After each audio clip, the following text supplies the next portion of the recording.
L'ascenseur respirait irrégulièrement, comme si la gorge du puits était desséchée, et chaque montée dégageait une odeur chaude de brûlé sur le palier. Le point central de la caméra clignotait en rouge lorsque la lumière était éteinte, comme un œil qui ne devait pas voir dans l'obscurité. Sous le tapis se trouvait une clé plate inconnue, à moitié recouverte de poussière, comme si elle vivait ici depuis longtemps et attendait qu'on la reprenne entre deux doigts. Bonjour à tous ceux qui écoutent. Je suis ravi de votre compagnie. Écrivez dans les commentaires d'où vous regardez, sans détails superflus. Et si vous préférez le soir ou la nuit, je vous souhaite une écoute attentive et paisible.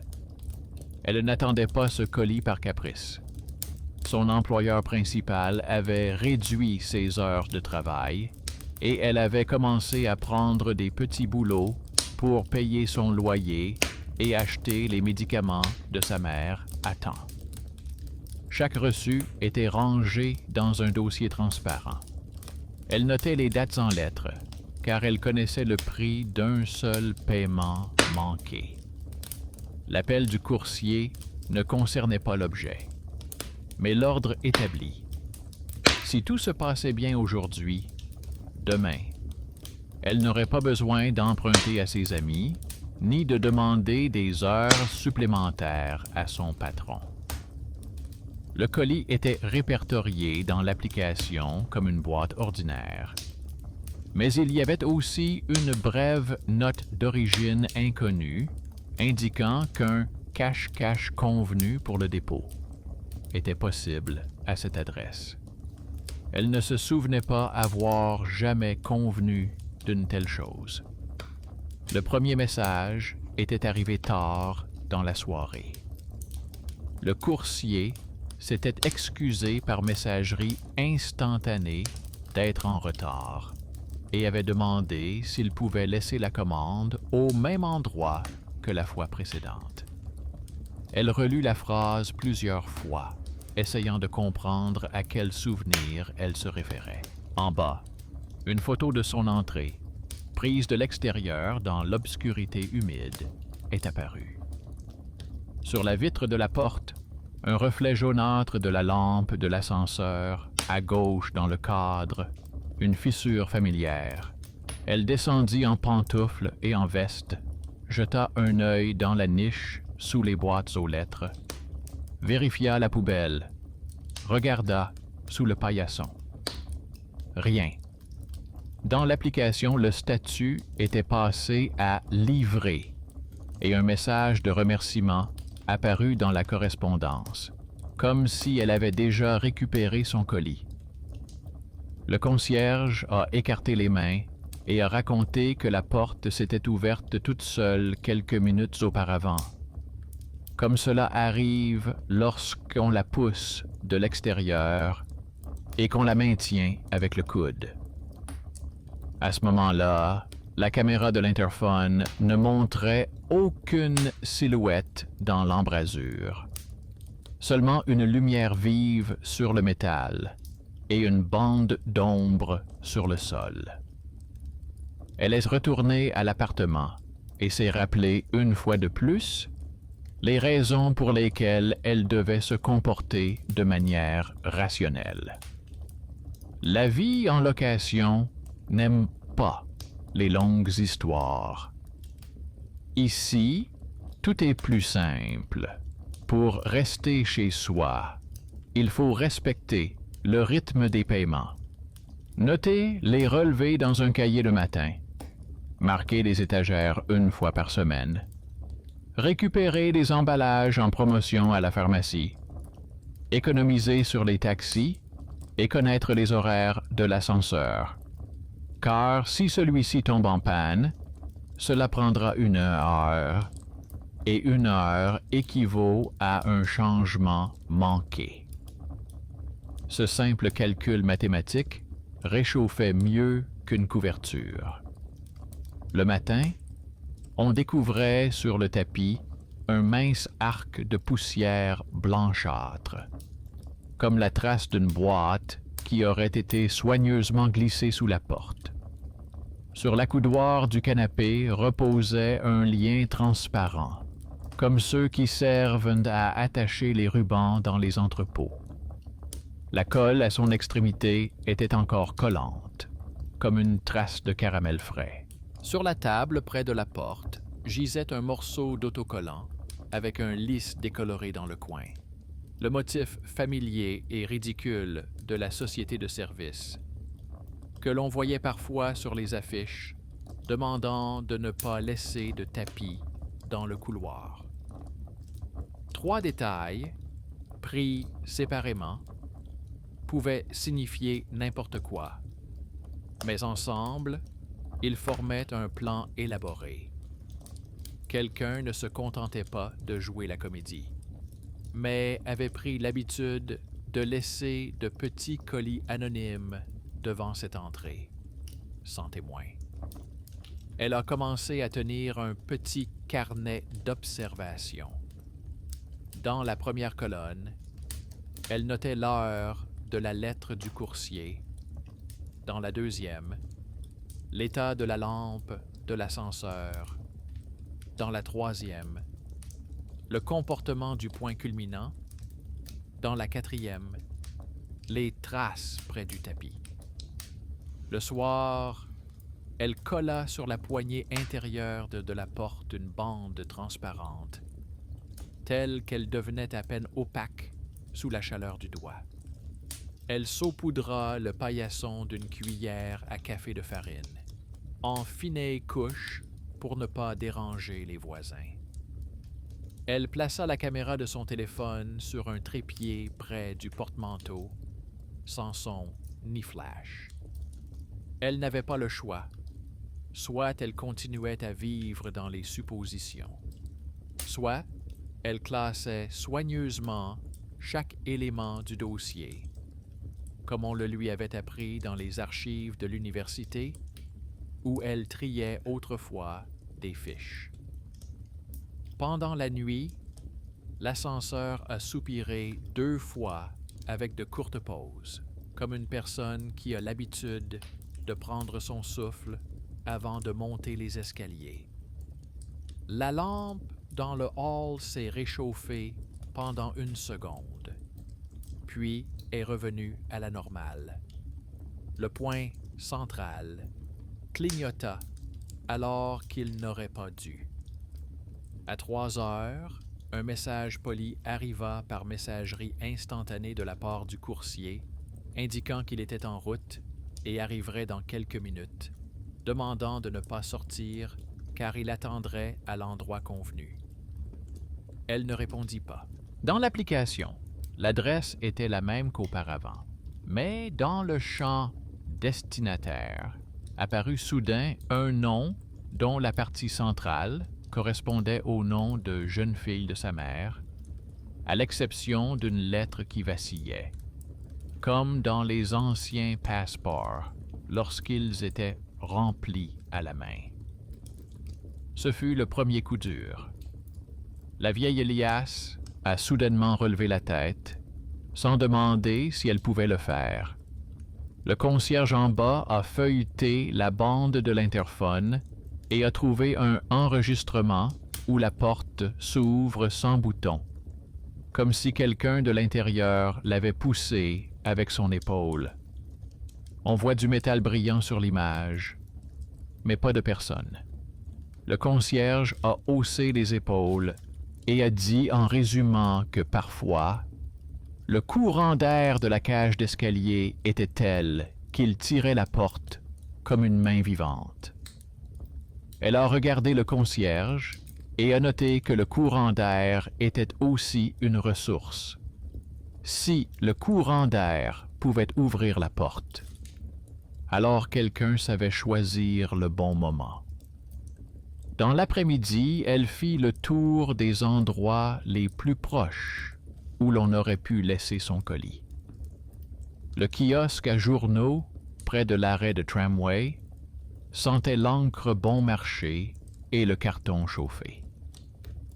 La femme derrière le comptoir a reconnu le lys décoloré sur le morceau de papier et a raconté que ces autocollants accompagnaient encore les vieux rouleaux de ruban adhésif et que tard, la veille au soir, un homme vêtu d'un sweatshirt sombre lui avait acheté un paquet d'attaches et lui avait demandé d'imprimer une photo de l'entrée de l'immeuble à partir d'une clé USB. Il avait payé en petite monnaie et était très pressé. Elle n'avait pas vu son visage, mais elle se souvenait de ses doigts. Ses phalanges étaient blanchies par des bandes, comme chez les personnes qui enlèvent souvent des pansements. Elle n'a pas consulté le répertoire, mais a proposé de récupérer le ticket de caisse avec l'heure des achats, qu'elle avait mis de côté pour une raison quelconque. Le petit bienfaiteur est apparu dans l'endroit le plus discret. Le kiosque s'est avéré plus efficace que n'importe quelle caméra. De retour chez elle, elle trouva dans sa boîte, aux lettres, une enveloppe en carton sans adresse de retour. Sur le ruban, le même lys. À l'intérieur, il y avait un sac en tissu fin sans marque et un sac Kraft brun vide, plié en deux, comme si quelqu'un avait essayé l'emballage, mais avait changé d'avis. Il sentait l'entrepôt et l'imprégnation bon marché au laurier, dont on frotte parfois les cordes. Il n'y avait pas la moindre trace de musique mystique, mais tous les objets regardaient dans la même direction. Elle apporta l'enveloppe au concierge et lui demanda de noter la réception dans le journal. La date en lettres, l'heure approximative, sa signature. Le concierge soupira et écrivit soigneusement la ligne. Il aimait quand les bizarreries nocturnes devenaient officielles. Le lendemain soir, le messager se réveilla à nouveau.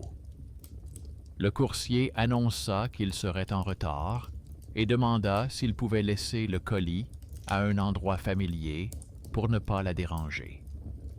Elle répondit sèchement qu'il n'y avait aucun endroit familier et qu'elle le prendrait à la porte. Dans l'application, la mention « livré » restait figée. La lampe, près de l'ascenseur, inspira à peine. Le point en forme de dôme cligna. Dans le fil d'actualité de l'interphone, les mots « invités » s'étirèrent comme un serpent entre leurs mots de passe habituels. Sur le tapis, la farine dessina un arc court, comme celui laissé par la pointe d'une basket, puis s'interrompit aussitôt, comme si le pas avait été interrompu. Les signes intermittents étaient plus irritants que n'importe quel effet sonore, car ils trahissaient la main experte de quelqu'un. Elle fit un pas qui accentua la menace. Elle laissa la caméra allumée et sortit dans l'entrée, comme si elle allait simplement jeter les ordures. La rampe était froide. Des reflets se posaient sur les boîtes aux lettres. Derrière la vitre de la porte, la même flaque de lumière chaude errait. Elle toucha la poignée et sentit une vibration à peine perceptible, comme si quelqu'un tenait sa main de l'autre côté, sans la toucher. Une seconde plus tard, l'air se calma, la porte se détendit.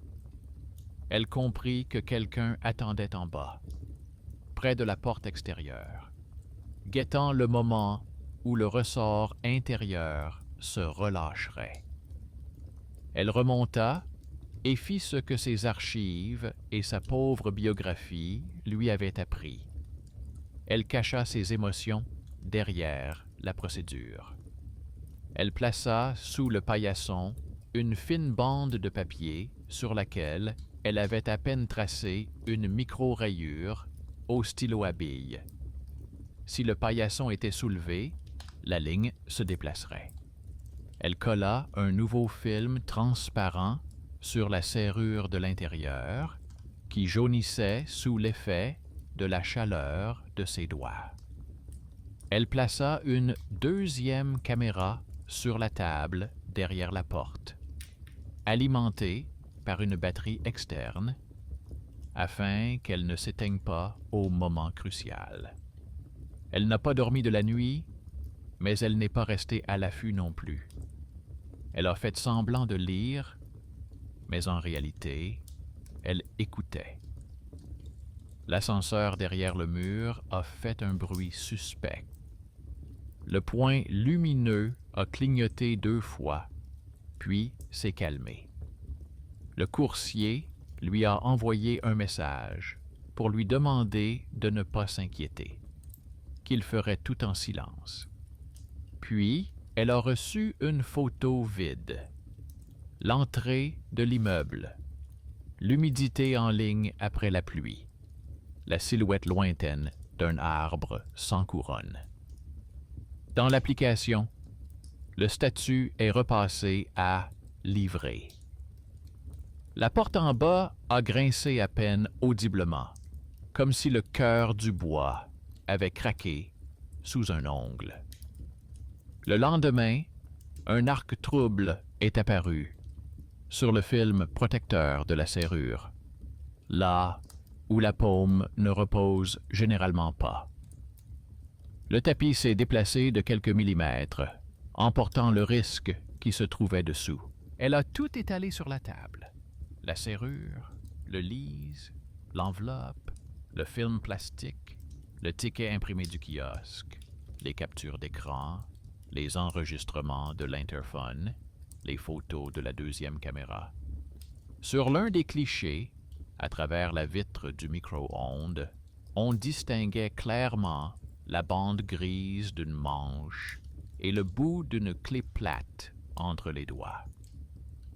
L'homme sur la photo était comme derrière une vitre, flou, mais le métal révélait ses contours plus précisément que la peau. Sur une autre image, une fine bande de cuivre, semblable à une vieille plaque de porte-clés, comme on n'en fabrique plus depuis longtemps, brillait dans la poignée de la porte.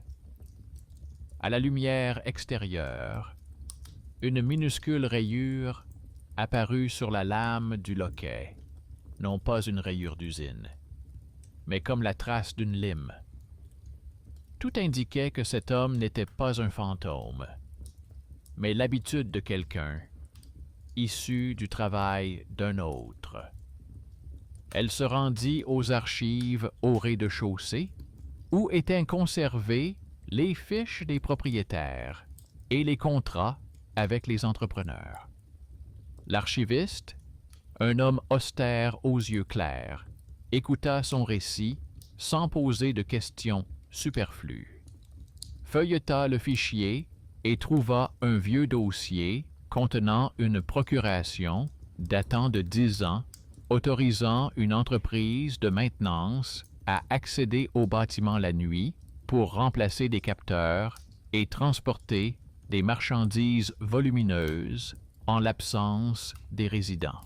À la fin du dossier se trouvait une brève note au crayon avec un nom de famille qui différait d'une lettre du nom de jeune fille de sa mère. L'archiviste a expliqué que le nom avait été écrit par une autre personne et que peut-être cet endroit convenu était fréquenté depuis longtemps comme un lieu de travail, oubliant que l'accord était périmé et que les propriétaires avaient changé. Elle sentit comme un vieux lien, la famille et la maison, se rompre quelque part sous ses côtes. Le passé avait poussé le présent, comme s'il voulait revenir et s'imposer. Plus loin, le système lui-même lui a apporté une aide inattendue. Un jeune employé du service technique, celui qui était parfois de garde avec le concierge et aidait les résidents avec les interphones, a vu ses impressions, les a feuilletées et lui a dit en résumé que leur adresse dans le système de livraison était marquée d'une case interne, arrêt, sans contact, avec une référence à une ancienne procuration, et que cette case était reprise dans le modèle de message automatique des coursiers.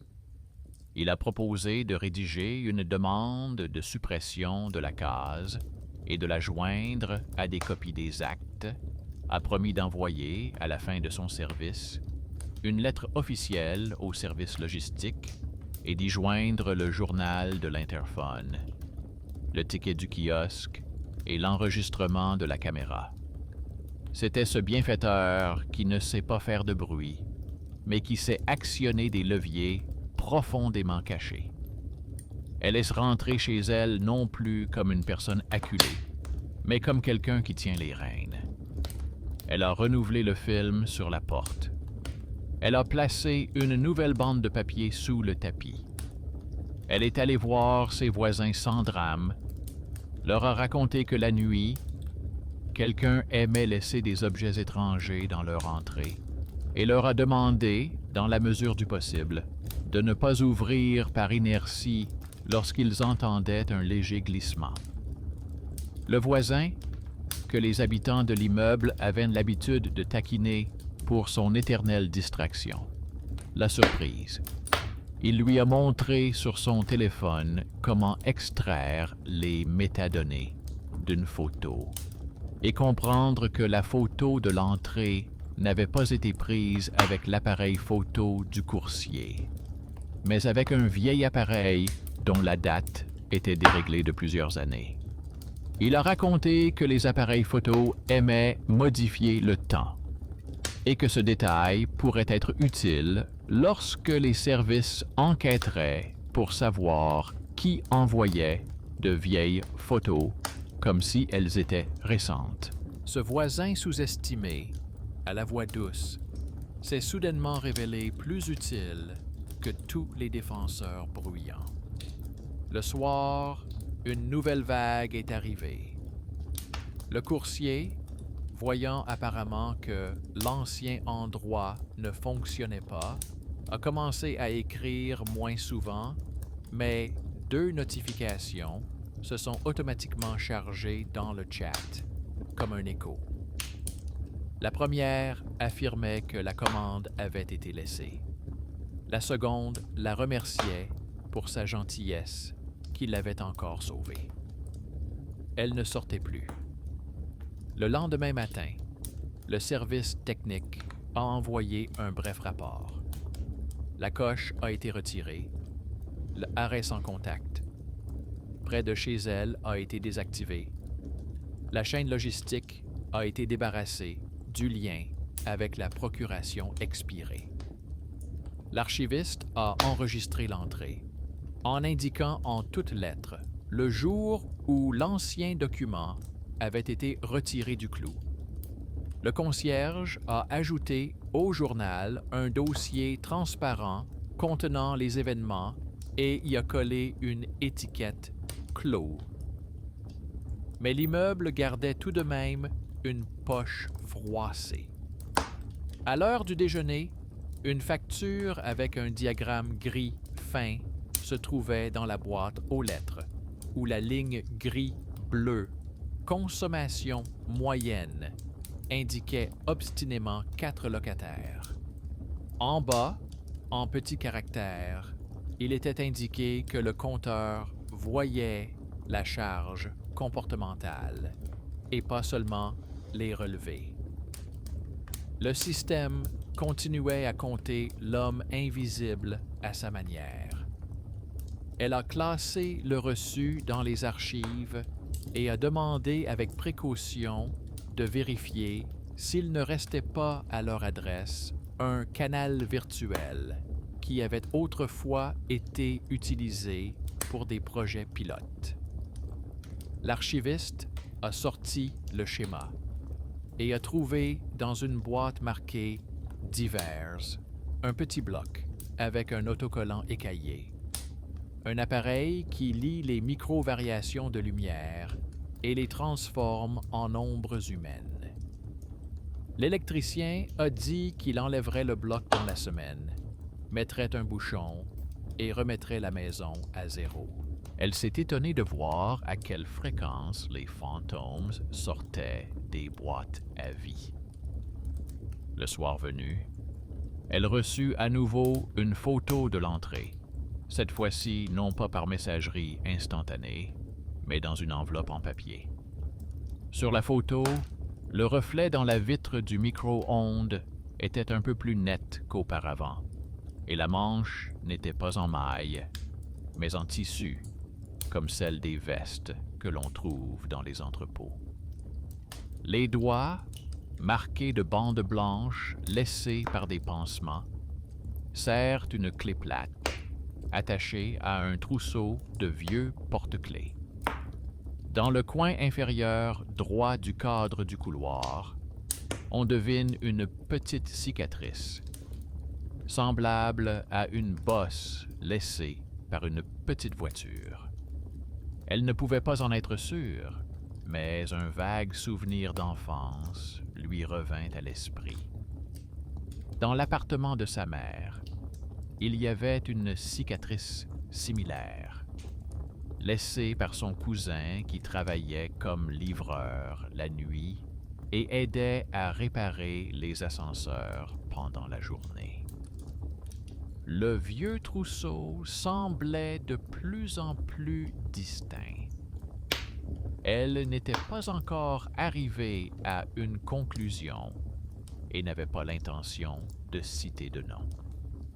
Elle a simplement glissé cette photo dans un dossier, l'a recouverte d'un film plastique et l'a emportée à la bibliothèque du rez-de-chaussée, où une assistante tenait un petit stand sur la façon dont les objets transforment la peur en papier.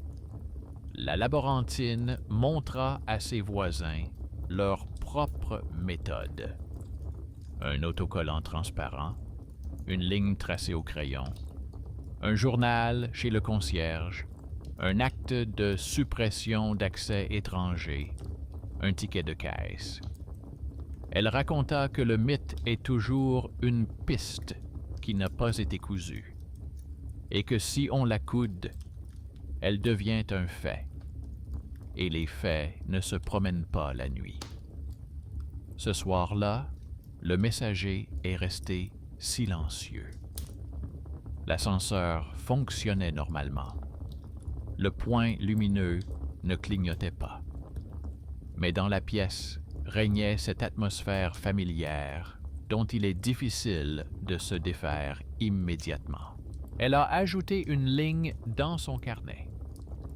Si le « merci, vous avez déjà pris » revient, elle n'ira pas dans l'entrée, mais posera à nouveau une pochette transparente à côté du magazine, car la peur aime les boucles ouvertes et ne supporte pas les sauts.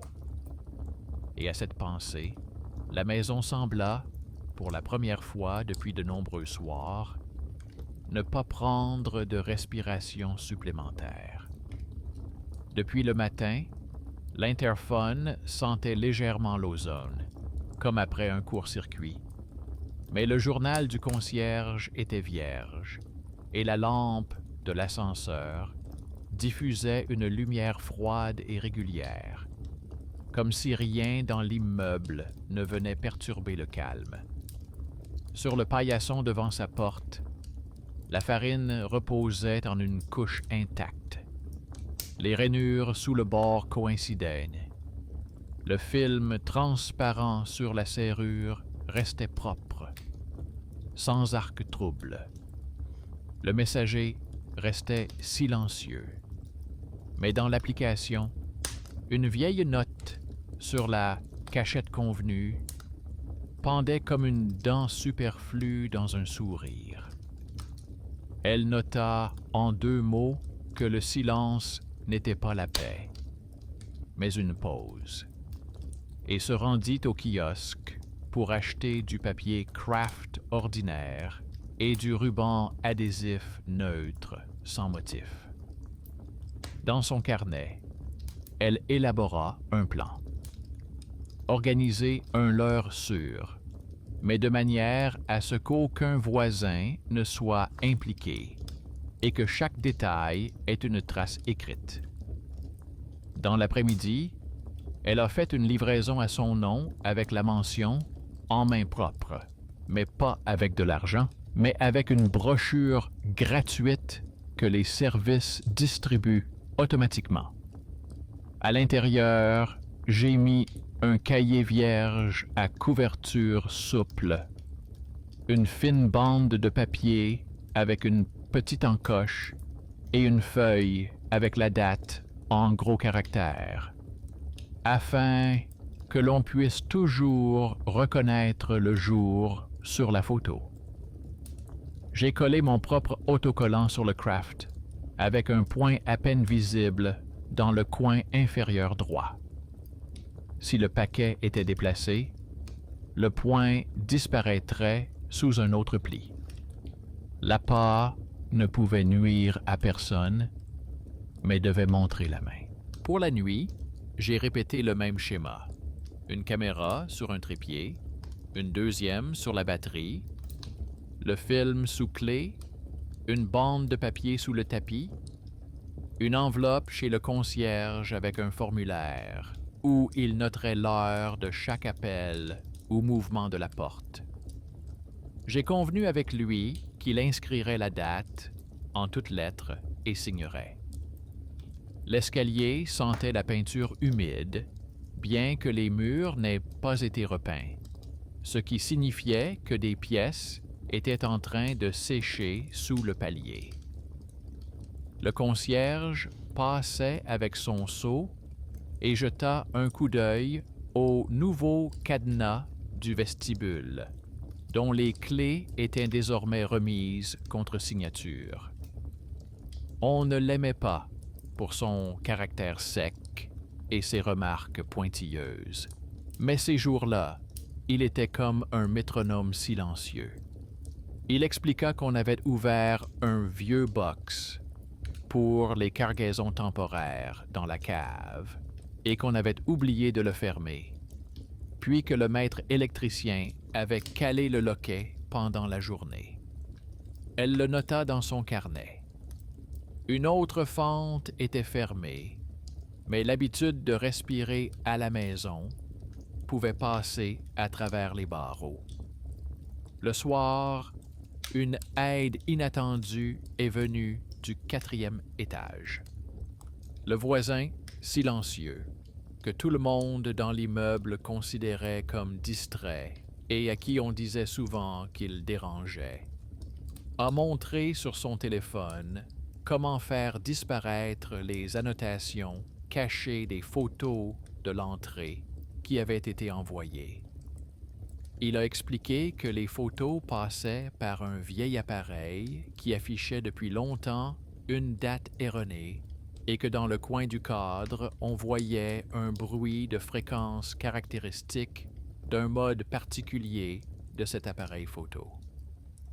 Le voisin a tout mis au clair, tel un détective chevronné. Il s'avérait que les photos prétendument envoyées à l'instant étaient en réalité anciennes, mais avec la mention « à l'instant » mise à jour dans la signature du messager. Le héros méconnu est soudain devenu le plus utile de tous. Cela lui a donné l'occasion de montrer aux logisticiens non pas une émotion, mais une connexion technique. 2 notifications sont arrivées pendant la nuit. La première, prétendument envoyée par le coursier, indiquait qu'il serait en retard. La seconde, presque immédiatement après, la remerciait pour sa patience et promettait de laisser le colis au même endroit. Elle ne l'a pas ouverte. La caméra enregistrait chaque minute. L'ascenseur a pris une inspiration supplémentaire à l'arrêt entre deux étages. Le point en forme de dôme a clignoté une fois et s'est figé. 1 heure plus tard, le statut du leurre est passé à « en cours de livraison » dans l'application. Elle a posé une tasse d'eau sur la table près de la porte et s'est appuyée contre le montant, s'efforçant de respirer calmement. 1 minute plus tard, un arc mat à peine perceptible est apparu sur le film du verrou, comme la trace d'un doigt chaud, mais pas à l'endroit où on le tient habituellement. Le tapis a bougé à son extrémité. Le risque a été emporté sur l'épaisseur d'un ongle. La caméra du micro-ondes capta le reflet. La manche d'une veste en tissu et une clé plate entre les doigts. Un trousseau de vieux porte-clés trembla et se cacha. L'embrasure s'assombrit pendant 1 seconde, comme si l'air lui-même retenait quelqu'un, puis la lumière revint aussitôt. Un instant plus tard, un simple « livré » est apparu dans la messagerie. Elle n'a pas bougé. Le paquet n'est pas apparu derrière la porte. Son cahier était posé sur la table, comme avant, car l'appât était à son nom et ne quittait pas la pièce. Donc, livré ne concernait pas les objets, mais le geste. Le matin, le concierge lui montra le journal. La nuit s'était déroulée sans appel. Il n'avait pas noté l'heure à laquelle la porte avait été ouverte, car le mécanisme avait fonctionné tout seul, comme sous l'effet d'une légère poussée de l'intérieur.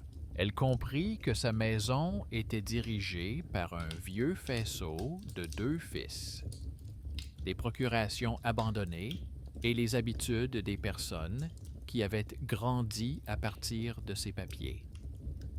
Et un 3e fil encore, sa propre inquiétude, toujours prête à dessiner une silhouette là où il y a un reflet. Elle ne se contredit pas, mais alla voir l'archiviste. L'archiviste l'accueillit calmement.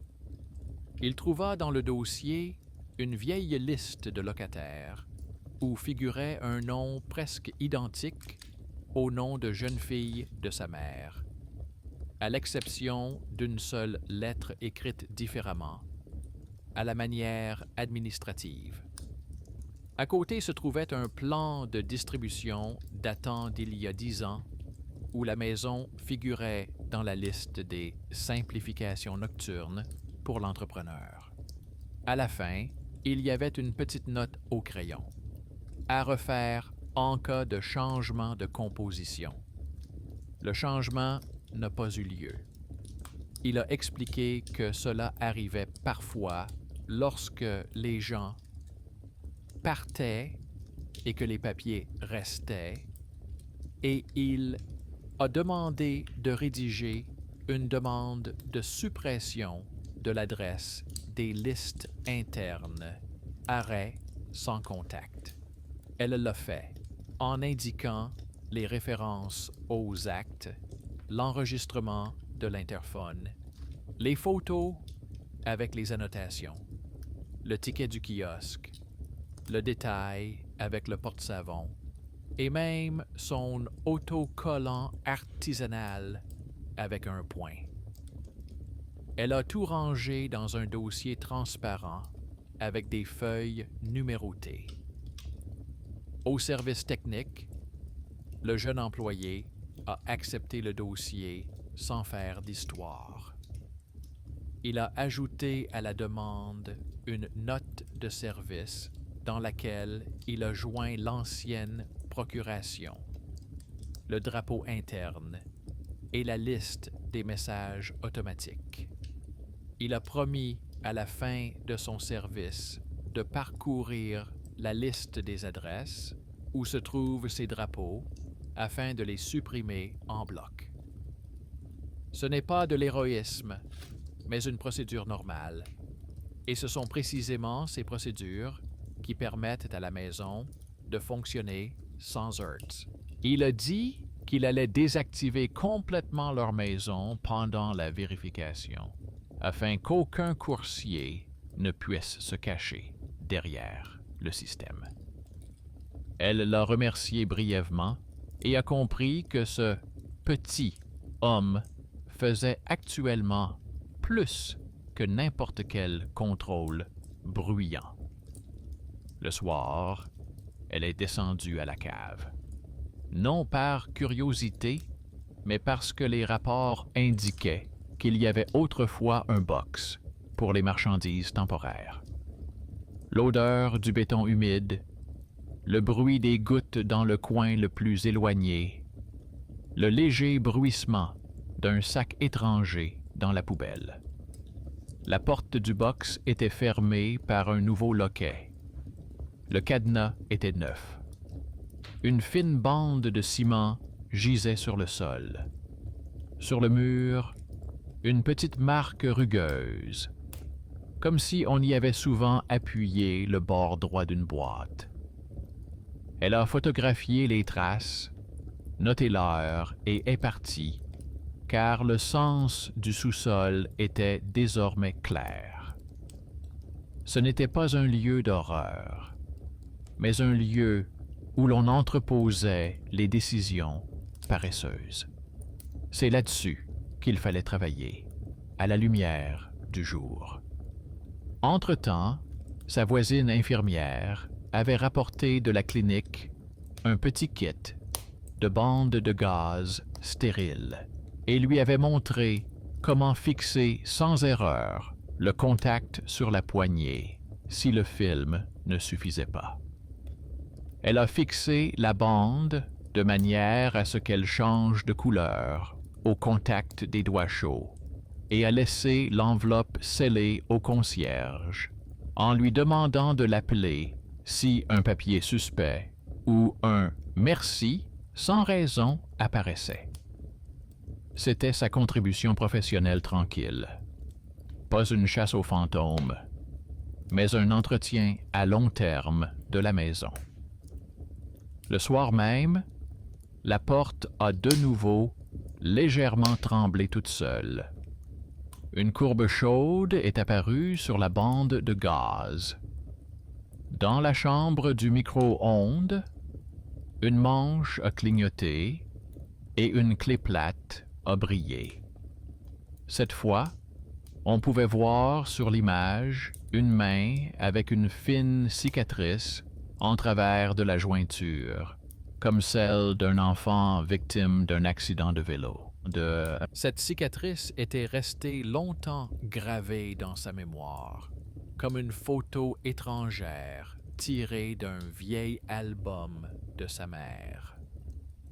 Son cousin, qui travaillait la nuit comme livreur et aimait les clés et les loquets, s'était un jour cogné le doigt contre un portail et était fier de sa cicatrice, comme d'un insigne sur son uniforme. Le paquet qu'elle ne voulait pas toucher s'est posé tout seul sur la table, sans un mot. Cela ne signifiait pas qu'il y avait un monstre à la porte. Cela signifiait que quelqu'un de cette époque avait appris à une autre personne à entrer, comme si cela était toujours autorisé. Elle n'a pas appelé sa mère pendant la nuit. Elle s'est simplement assise dans la cuisine, a posé à côté d'elle tous les objets qu'elle avait rassemblés et les a regardés non pas comme une menace, mais comme un plan. Une feuille, une demande de suppression de la coche. Une deuxième, une note de service. La troisième était un acte concernant le plombage dans la cave. La quatrième était un ticket de caisse du kiosque. La cinquième était une impression de cadre avec un reflet où l'on voyait la cicatrice.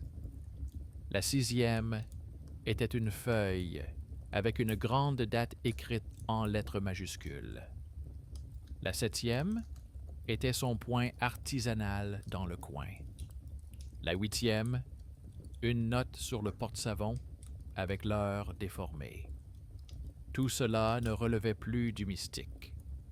Cela formait un long couloir routinier et tenace, où la sortie ne se trouvait pas dans les sorts, mais dans le fait de fermer les boucles les unes après les autres. La nuit, le messager est resté silencieux. Le matin, une lettre est arrivée du service. La case a été décochée, le modèle désactivé, l'adresse exclue des itinéraires internes, laissée sans contact, la date en lettres. L'électricien a laissé sur le comptoir du concierge un petit bloc avec un autocollant écaillé retiré du tableau électrique. Le concierge l'a soigneusement rangé dans une boîte transparente, comme un monument à ce qui faisait peur tant qu'il était sans nom. Le concierge a affiché des annonces propres, sans lice, où il rappelait en quelques lignes la responsabilité pour les affiches non autorisées et les accords nocturnes. Le voisin avec le porte-savon a envoyé un fichier décrivant les bruits des anciennes chambres et a dit en substance que ce rapport pouvait être joint à toute procédure future. Le soir, la maison respirait calmement. Elle versa de l'eau, regarda la porte et se souvint d'une comptine. L'inquiétude est aussi une habitude, et elle a aussi peut être classée dans un dossier. Elle nota une phrase. Si le « merci, vous avez déjà pris » revenait, la réponse ne serait pas de courir vers l'ascenseur, mais le numéro de la demande et une lettre avec un cachet. La maison écoutait et ne contestait pas. Le soir venu, le silence devint dense, comme une couverture après le lavage, et seul l'ascenseur, toutes les demi-heures, prenait sa courte inspiration habituelle, vérifiant si les anciennes charnières n'étaient pas revenues. Dans l'application, les icônes brillaient en gris, la messagerie instantanée restait silencieuse, aucun arc trouble n'apparaissait sur le film près de la serrure. La farine sous le tapis reposait comme de la neige nivelée. Elle nota pour elle-même que ce n'était pas le monde, mais l'intervalle entre les coups, et décida de ne pas le gaspiller en attendant. Elle sortit un dossier vierge, y glissa une copie de la déclaration du service technique, une impression de la case décochée, une feuille avec la date en gros caractères et une photo du bloc de la table électrique prise par l'électricien. Elle posa dessus un fin papier craft avec son propre poing dans le coin. Ce dossier était comme une petite encre. Si la maison l'attirait à nouveau dans la nuit, elle aurait des pierres de papier à portée de main. La nuit, le silence s'est tout de même relâché. Le coursier lui a envoyé un message poli pour lui dire qu'il était là et qu'il laisserait le colis comme convenu. Le système n'a pas repris le modèle au même endroit que la dernière fois, mais la formule était douloureusement familière. Elle ne répondit pas, mais activa la deuxième caméra et laissa la porte entr'ouverte, comme on le fait quand on s'absente brièvement. L'ascenseur prit une inspiration supplémentaire et s'arrêta sans bruit. Le point lumineux clignota une fois, puis s'éteignit. Il n'y avait aucune trace sur le film collé à la poignée. La farine était restée intacte sur le tapis. La mention « Invité » n'apparaissait pas sur le bandeau de l'interphone. L'application, comme si de rien n'était, a changé le statut en « Livré » 1 minute plus tard. Elle n'a encore rien trouvé derrière la porte. Ce geste inutile a rendu le système plus nuisible que n'importe quelle erreur. Le matin, elle se rendit à la bibliothèque de l'immeuble, où la laborantine avait depuis longtemps rassemblé à partir de nos affaires un petit stand prouvant que la peur pouvait être cousue. Elle demanda de mettre à la réception un journal avec des brochures et de coller une annonce sans lise. Tous les livreurs remettent les paquets de journaux uniquement en main propre, avec signature sur place, date en lettres. La laborantine a acquiescé et a ajouté sa touche personnelle. Elle a attaché une pochette transparente au magazine, dans laquelle on pouvait mettre les enveloppes suspectes, les feuilles avec des merci, sans raison, les bouts de ruban. Il y avait plus de sollicitude dans sa voix sèche que dans toutes les excuses nocturnes du messager.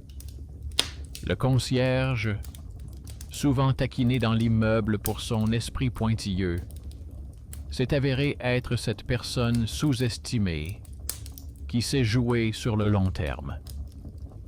Il a affiché sur le tableau un mémo soigné sur les « annonces non autorisées », a ajouté une ligne sur les « accords nocturnes » et a demandé au concierge d'inscrire l'heure de retrait en lettres sur chaque feuille de ce type.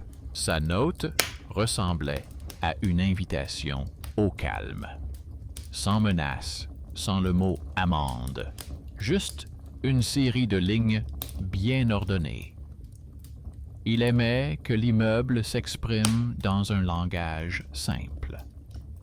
Dans l'après-midi, une aide inattendue est venue d'une source à laquelle on ne l'avait pas demandé. Le responsable des itinéraires du service logistique a vu la note de service du service technique et a rédigé un résumé indiquant que tous les modes laissés sans contact avaient été désactivés à leur adresse et que le compte qui avait lancé les modèles « Merci » avait été marqué pour vérification. Il a joint à la lettre une liste des appareils internes à partir desquels les messages étaient envoyés et un filtre temporel. Les pics se produisaient presque toujours tard dans la soirée, lorsque la lampe de l'entrée brillait plus fort et que le ressort de la porte se fatiguait. C'était une mécanique honnête plutôt qu'une légende. Elle a décidé d'aller jusqu'au bout et a organisé une contre-offensive transparente. Elle a demandé la livraison gratuite de la brochure, non pas à son appartement, mais à la bibliothèque, où se trouvait désormais le magazine. Dans les commentaires de la commande, elle a soigneusement précisé que la réception devait se faire strictement en main propre, contre signature, pendant la journée, sans possibilité de laisser le colis dans une cachette. La laborantine et le concierge ont prévenu qu'ils seraient ensemble à la réception. Le voisin, avec le savon, a accepté de rester à l'écart et de regarder les reflets, car son œil repère les coutures où l'image ment. La voisine infirmière a proposé son petit outil, une bande stérile, cachée sous le bord du comptoir, qui noircit sous la chaleur de la main. Toutes ces choses ensemble étaient comme une machine à coudre. Aucune aiguille ne sauvera, mais ensemble, elles peuvent coudre le tissu. Lorsque la brochure est arrivée, tout s'est passé très simplement. Un jeune coursier en uniforme, sans insigne, est entré dans la bibliothèque, dégageant une odeur de carton humide et de thé provenant d'un thermos. Il a posé la brochure sur le comptoir, a demandé une signature conformément au règlement, puis a montré l'annexe où figurait la mention « en main propre ».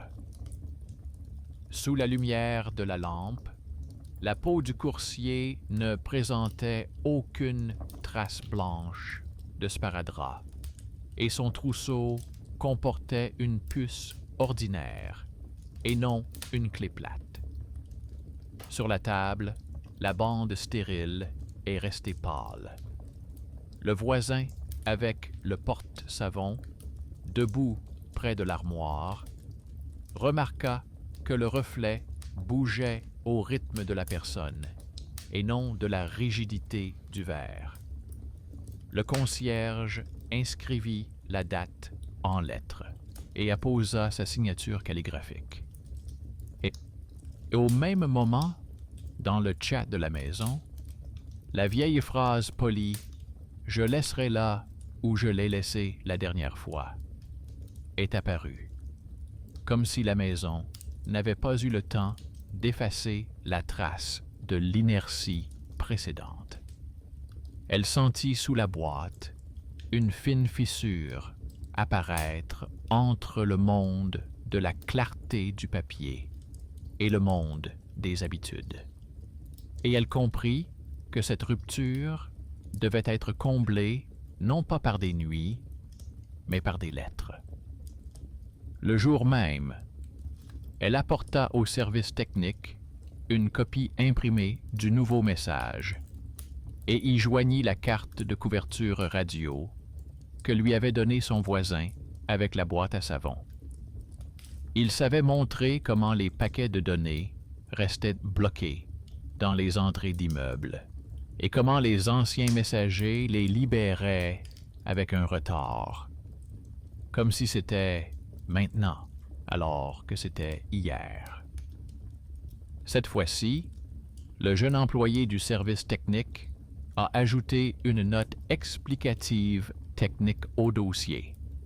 Dans l'immeuble, l'intercepteur de l'ancien canal virtuel accumulait des échos de modèles, et maintenant qu'il a été retiré, la queue continue de rebondir pendant un certain temps avec les restes qui disparaîtront au fur et à mesure de la mise à jour des points d'accès.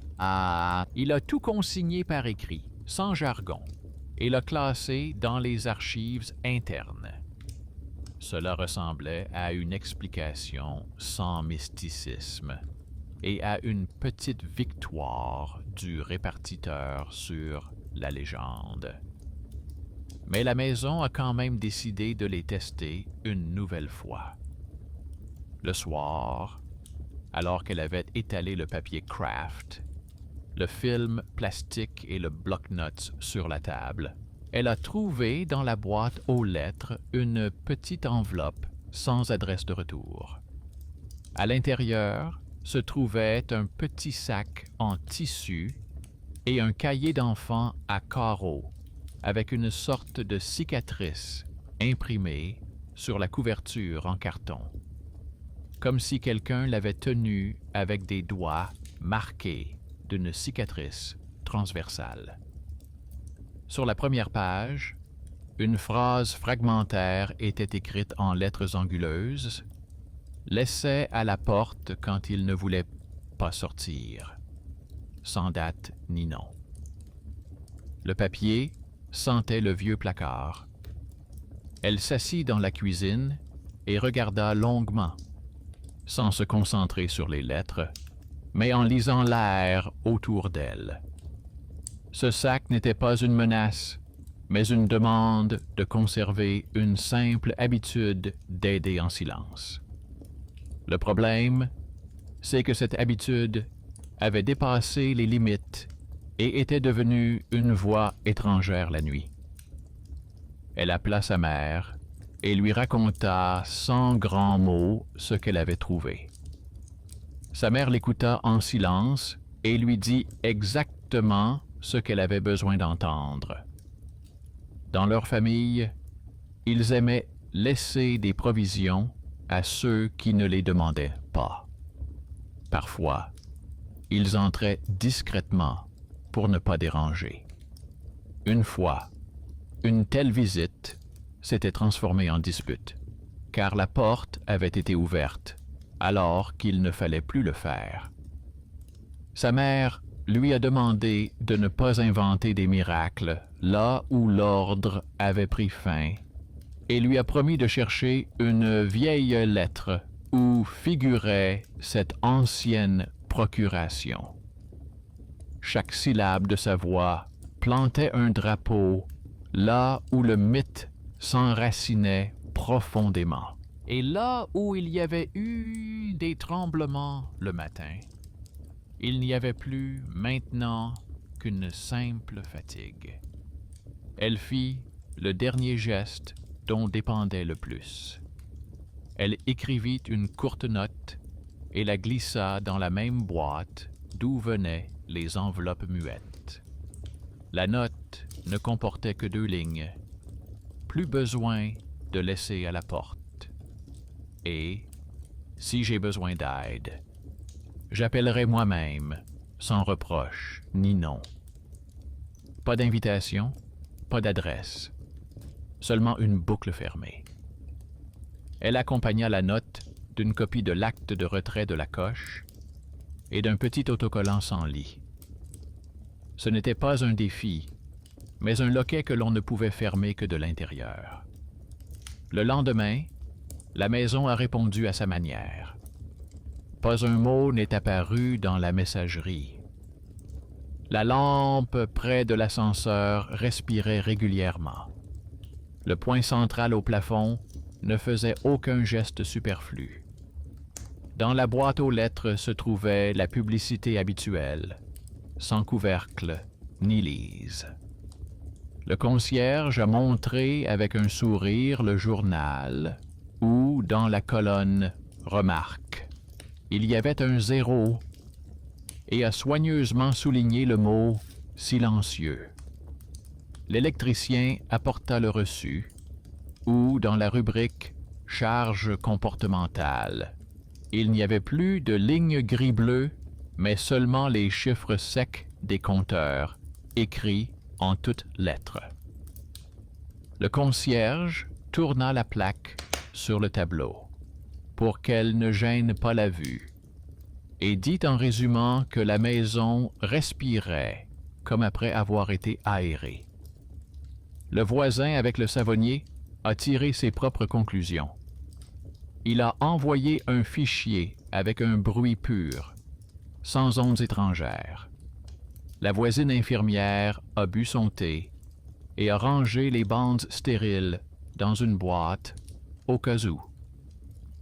Le soir, elle a sorti le cahier de son enfant et l'a rangé dans un classeur transparent commun. Non pas parce qu'elle voulait conserver la légende, mais parce que c'était la bonne chose à faire. Chaque objet doit avoir une adresse. Le dossier était plein. Sur sa couverture, elle a écrit brièvement « Laissez terminer ». Elle n'a pas fermé le cahier d'observation, mais l'a simplement tourné à la page suivante, car la vie aime les nouvelles rubriques. La page était vide, et ce vide ne l'effrayait pas. La nuit, la maison a fait bouger l'air dans l'entrée, comme lorsqu'on s'entraîne à parler après un rhume. Elle s'est réveillée, a écouté, et n'est pas allée à la porte. À l'intérieur, aucun ressort n'a bougé, Seul son cœur a remarqué qu'elle avait appris à ne pas courir vers l'ascenseur lorsqu'elle écrivait « livré ». Le matin, il n'y avait aucune trace sur le film, aucune courbe sur la farine sous le tapis. Et dans le ruban de l'interphone, il n'y avait que les clés habituelles. Les commandes passées figuraient dans l'application, et aucune n'avait tenté de devenir réelle sans son accord. Elle se servit du thé, posa la tasse à sa place habituelle et se dit que la justice ne ressemblait pas toujours à une punition. Le plus souvent, elle ressemblait à une table propre, à une lumière uniforme et à un journal signé. Et pourtant, elle laissa un petit espace sombre à droite sur la table, non par peur, mais par respect pour ce qui l'avait aidée autrefois. Si un jour, une personne qui connaît les cachettes mieux que les horaires de l'ascenseur réapparaissait dans la maison, il n'aurait pas à chasser ni à croire à des mythes, mais seulement à trouver l'adresse du dossier où les premières pages étaient déjà numérotées. La maison n'est pas obligée d'aimer les habitudes des autres. La maison doit savoir les classer. C'est pourquoi, cette nuit-là, l'ascenseur n'a pas fait un seul soupir de trop. Le point lumineux de la coupole s'est éteint exactement au moment où il le fallait. Et la cuisine est restée chaude, sans un mot de trop. Au matin, un document officiel est arrivé de la direction. La première ligne indiquait sobrement qu'un audit planifié des passages et des clés allait commencer dans l'immeuble. Plus bas figurait la liste des responsables, la date en lettres et les coordonnées pour les déclarations. Elle a glissé ce document dans son dossier transparent où elle a également placé l'impression de la case décochée, la photo du bloc de la salle électrique et le cahier à carreaux pour enfants. Le plan se dessinait plus clairement. L'après-midi, audit et fermeture de la dernière brèche. La nuit, vérification que la maison tiendrait le coup sans ses vieilles habitudes. Et à l'intérieur, une simple frontière humaine qu'elle avait déjà appris à respecter. Pendant la journée, l'entrée sentait la mousse fraîche et le métal. L'électricien et le menuisier parcouraient les étages, vérifiant les fermes-portes, mesurant la force des ressorts, notant les valeurs par écrit.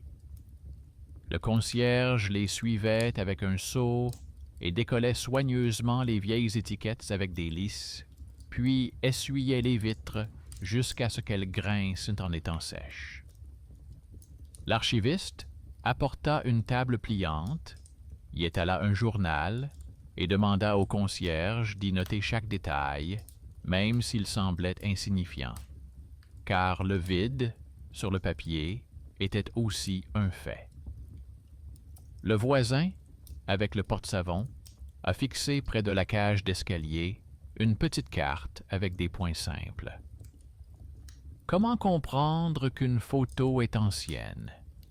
Comment rechercher le bruit? Comment lire le reflet?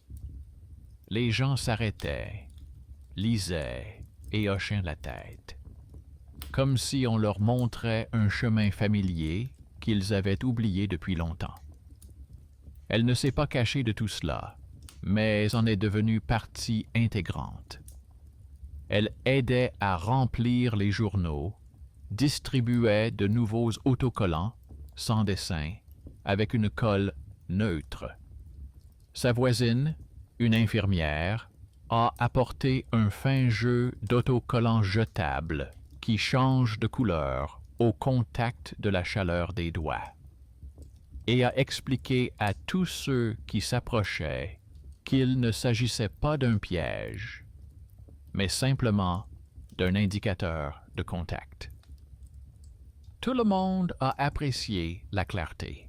La maison bourdonnait d'une agitation utile pendant la journée, et le silence de la nuit s'annonçait donc sincère. Et le soir, le même message laconique est arrivé. Je serai en retard, je laisserai comme la dernière fois.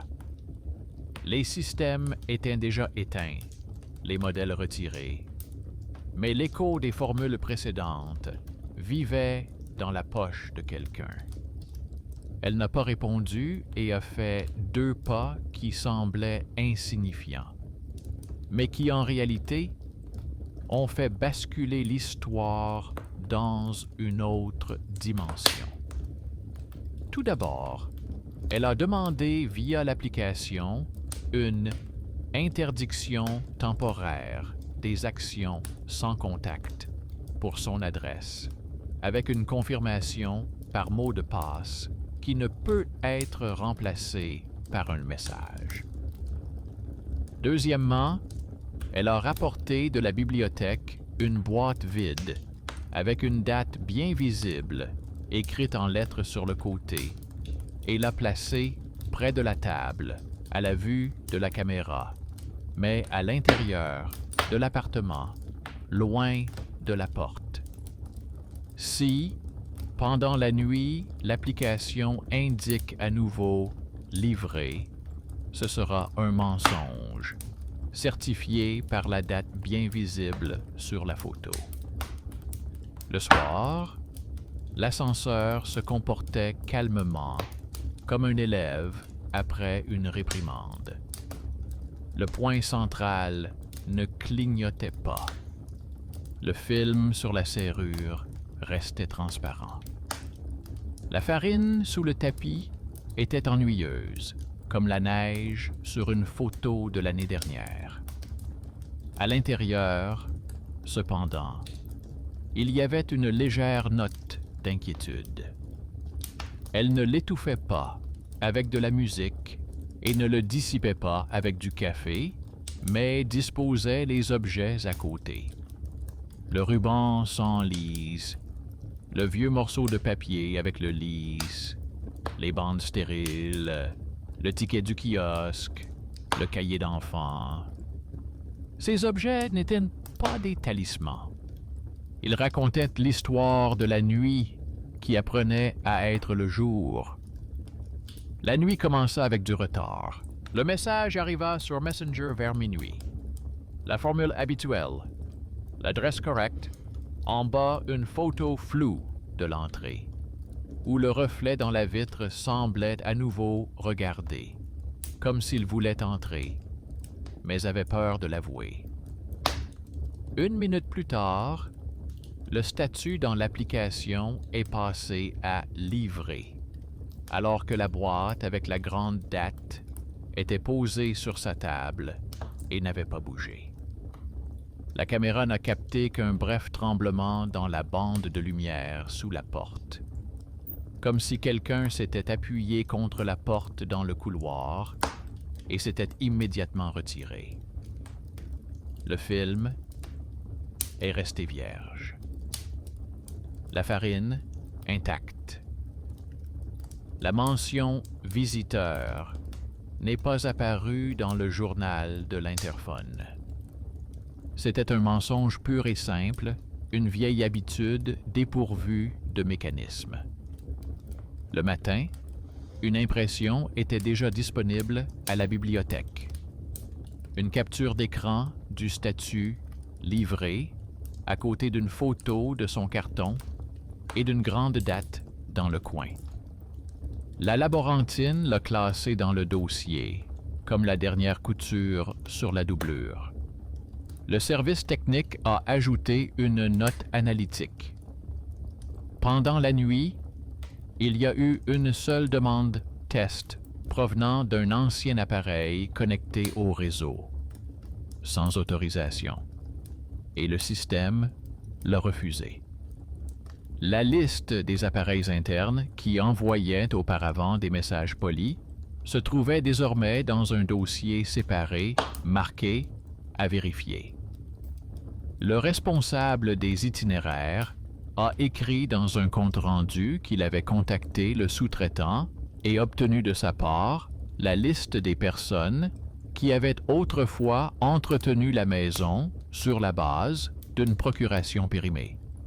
Il a également indiqué dans son compte-rendu que le service était prêt à discuter avec la personne qui détenait l'ancien porte-savon et l'ancien jeu de clés, si elle souhaitait les rendre volontairement. Le texte de la lettre ne contenait aucune menace. Il s'agissait simplement d'un « nous allons boucler l'affaire serein ». Dans l'après-midi, elle est allée voir sa mère. Non pas pour l'accuser, mais comme quelqu'un qui a besoin de mettre un point final. Sur la table de sa mère, une vieille lampe clignotait et dans le coin, ça sentait les médicaments et le carton. Sa mère avait sorti d'une boîte un mince dossier contenant ses années. Il contenait des reçus, des registres, des notes avec des itinéraires et un document soigné avec une procuration, où leur adresse figurait dans la liste des simplifications nocturnes afin de ne pas réveiller les gens pendant les mois difficiles. Au bas de la page, il y avait une note manuscrite au crayon par une personne dont ils ne connaissaient le nom que par les récits de leur enfance. À l'époque, il ouvrait vraiment les portes avec son coude pour ne pas laisser d'empreinte. Il apportait de la nourriture à ceux qui ne pouvaient pas ouvrir et était fier que la nuit n'est pas effrayante si tout est en ordre. Sa mère lui avait raconté que cet homme était parti depuis longtemps, qu'il était parti difficilement et qu'il avait donné les clés à l'un des siens, car c'est ce qui arrive quand une habitude devient un héritage. Il n'y avait rien de mystique dans ces mots. Il y avait une douleur compréhensible. Elle ne chercha pas à connaître les noms ni l'adresse exacte. Une fine liasse était posée devant elle. Le passé faisait le bien la nuit, mais il étendait sa bonté à toute la maison et oubliait de fermer la porte derrière lui. Le soir, elle revint et décida de faire un pas de plus pour que la maison se souvienne de la nouvelle règle diurne. Elle alla voir ses voisins et leur expliqua calmement que désormais, tous les colis destinés à la maison devaient être déposés à la bibliothèque, uniquement pendant la journée et contre signature. Le concierge a accroché une autre note où cette formule figurait en surplomb du calendrier de ramassage des ordures. Le réceptionniste a créé un registre séparé, remis en main propre, où chaque ligne se terminait par le nom et la signature. Le voisin avec le porte-savon a mis à jour sa fiche, ajoutant une note sur l'écho des anciens messages et le retard des colis, afin que les gens ne s'inquiètent pas si, le soir, un « merci » de la veille venait soudainement apparaître.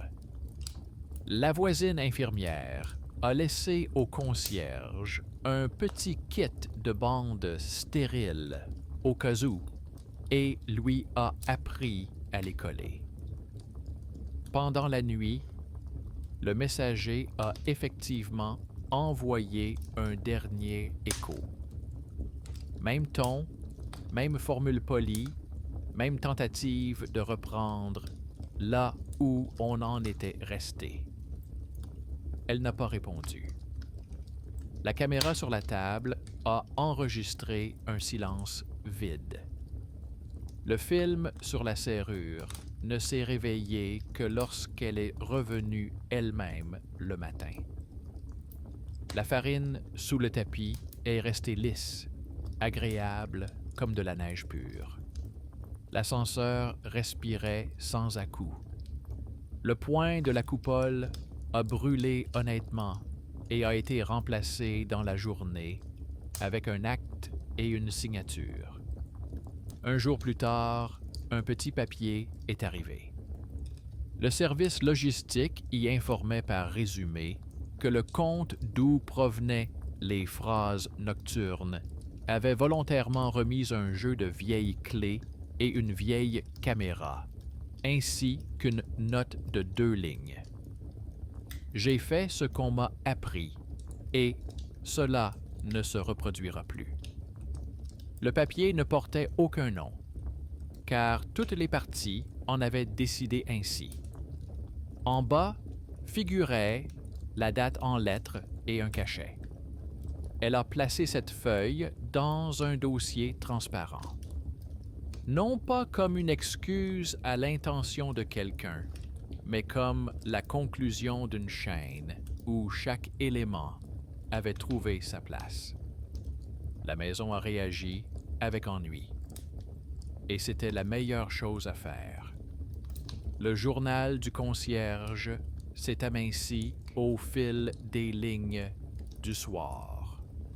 Les annonces sur le tableau sont restées plus longtemps, car personne ne venait plus coller ses lits par-dessus. Le concierge a cessé de râler, car dans son monde, l'ordre vaut toujours mieux que n'importe quelle victoire. L'archiviste a déplacé notre dossier plus loin, là où se trouvent les dossiers marqués « Clos » sur le fond. La voisine avec le savon lui a apporté sur une clé USB un petit mémo pour elle-même, sur la façon de lire les reflets sans devenir folle. La voisine infirmière lui a offert un petit carnet à couverture souple et lui a proposé de ne plus tenir une liste d'inquiétudes, mais une liste de remerciements. Elle a souri et a écrit en première ligne: « La maison a appris à parler pendant la journée. » Le soir, quand tout s'est calmé, elle a rouvert le fichier transparent. Sur la première page, il y avait le procès-verbal de la case décochée. Sur la deuxième, l'impression « livré » à côté de la boîte et la date en gros caractères. Sur la troisième, la photo du bloc de la guérite. Sur la quatrième, le ticket de caisse du kiosque. Sur la cinquième, une photo avec un reflet où l'on voyait la cicatrice. Sur la sixième, un cahier pour enfants. Sur la septième, un document de logistique. Sur la dernière page, il y a son petit mot avec 2 lignes provenant de la boîte, indiquant qu'il n'est plus nécessaire de laisser les colis devant la porte et que si elle a besoin d'aide, elle appellera elle-même. Elle a compris que toutes ces choses ensemble faisaient exactement ce dont elle avait besoin pour surmonter son angoisse. Elle transformait son souffle nocturne en oxygène papier humain. Elle éteignit la caméra sur le trépied et retira le film du verrou. Non pas parce qu'elle avait cessé de croire en cette méthode, mais parce que celle-ci avait atteint son but. La farine sous le tapis avait été nettoyée dès le premier nettoyage. Le journal resta chez le concierge, comme une nouvelle habitude. La carte silencieuse du voisin était accrochée au panneau d'affichage. La laborantine feuilletait parfois le dossier, montrant à ceux qui venaient avec leurs histoires que les miracles sont souvent faits d'autocollants, de chèques et de coches incorrectes. L'électricien avait préparé une réserve de bouchons pour les canaux virtuels. Le concierge avait vissé une vis dans le coin de la planche pour que les annonces soient bien droites. La maison savait respirer. Cette nuit-là, presque par inertie, elle se réveilla et tendit l'oreille. L'ascenseur était silencieux. Le point central n'était pas allumé, car il serait remplacé le lendemain matin. Il n'y avait aucun appel dans la messagerie. Elle s'approcha quand même de la porte et posa sa main sur le métal froid. À l'intérieur, pas un seul fil ne bougeait. Le vide n'était pas effrayant. Au contraire, il était chaleureux, comme après un nettoyage, quand les choses sont à leur place. Elle retourna à la table, posa sa tasse sur son plateau et nota dans son carnet une autre phrase simple. L'horreur prend fin là où commence l'ordre et les mains communes. Ce n'était pas un slogan, mais un fait, recueilli à partir de rubans, de silence et de sceaux. Le matin, elle apporta le dossier transparent à la bibliothèque. Le dossier prit place sur l'étagère, à côté d'autres histoires de la maison, où, au lieu de fins retentissantes, se trouvaient des actes soignés. La laborantine fit un petit point au crayon sur la tranche et dit en résumant que, désormais, tout était en règle ici. Elle acquiesça et, en partant, remarqua à l'entrée une pile de brochures fraîchement imprimées avec des dates importantes sur la couverture. Sur l'une d'elles, quelqu'un avait écrit au crayon « En main propre dans la journée ». Et cela suffit pour que la maison passe une nuit de plus sans respirer.